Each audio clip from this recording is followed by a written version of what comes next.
this segment in another room. Lynn's doing the laundry right now. But carburetors, why did we have it removed? Well, first, it was all completely plugged up. For a minimum of a year, we haven't used the carburetor. Noisy pieces of equipment, and really they just annoy all the neighbors because we're in a condo. But it had all plugged up, and we tried everything we could to free it all up. But at the end of the day, I determined that the carburetor actually is seized. So I'm going to have it removed, and yes, removal will mean, having to replace some plumbing parts. But as municipalities have been trying to do for quite a few years now, they shouldn't even be put in. They shouldn't even be allowed to be sold. We have to think of pollution beyond the visible.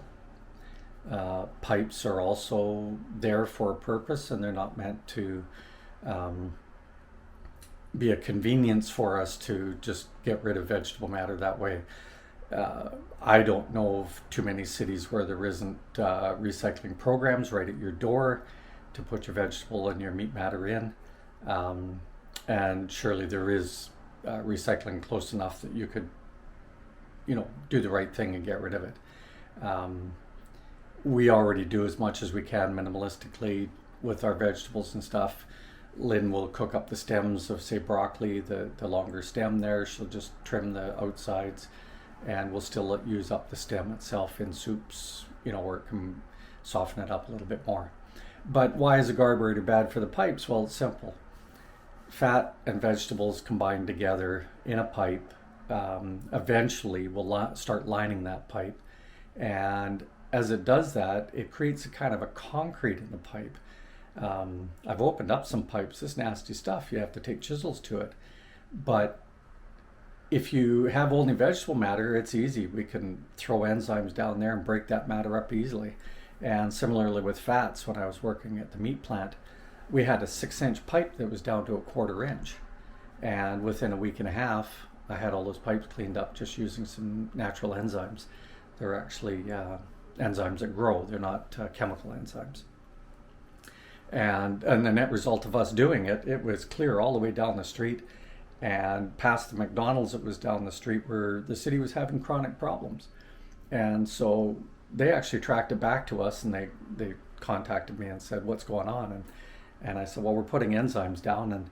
And so then they went and knocked on McDonald's door and said, you guys got to start putting this down your drains because you keep plugging up the drains. And so luckily, I'm an engineer. I like to research. My position at that plant was a maintenance planner, but I'm still an engineer. And it's like lawn sprinkling. We talk about pollution, and we'll get back to the carburetor here in a second, but I got to get on my high horse. Lawn sprinkling, it should be done at night. All those studies have been done. 15 minutes at night, say at 2 o'clock in the morning, when there's very little pressure on the water system.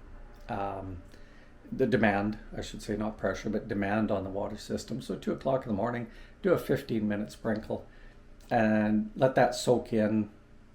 So that it's not just ultimately running down the street, and then, at dusk or whatever, throw those sprinklers back on for another 10 to 15 minutes, and you're good to go. You can sprinkle all day long on a lawn, but if it's scorching, you haven't softened up that soil. You haven't allowed it to be soft, and you're ultimately creating hardpan.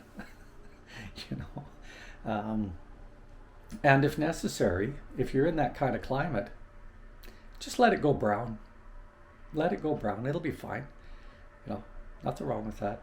Anyway, back to the carburetor. The carburetor had to go.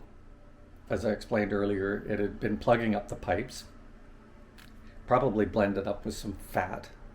And ultimately, because we don't use it, it's seized up.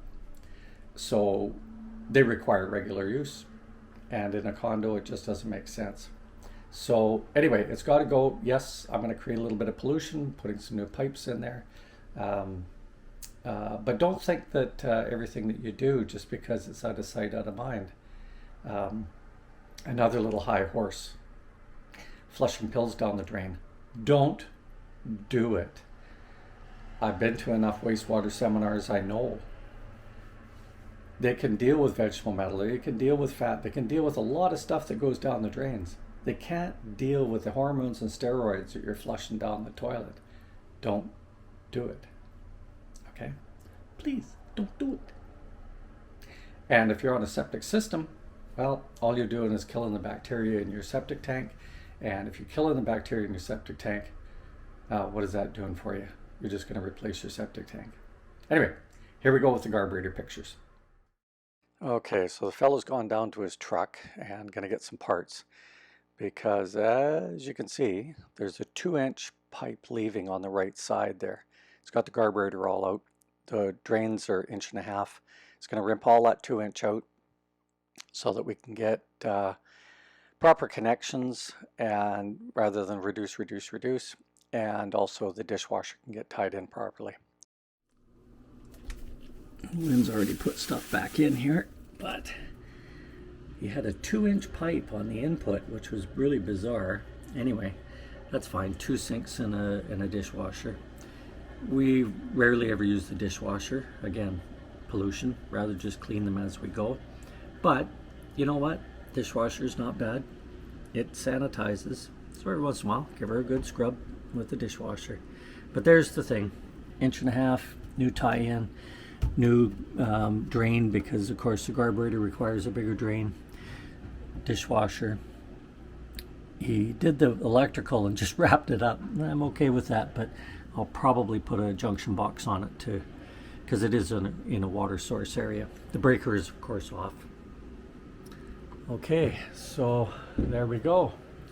Still working on the painting. I'm retired. Everything in good time.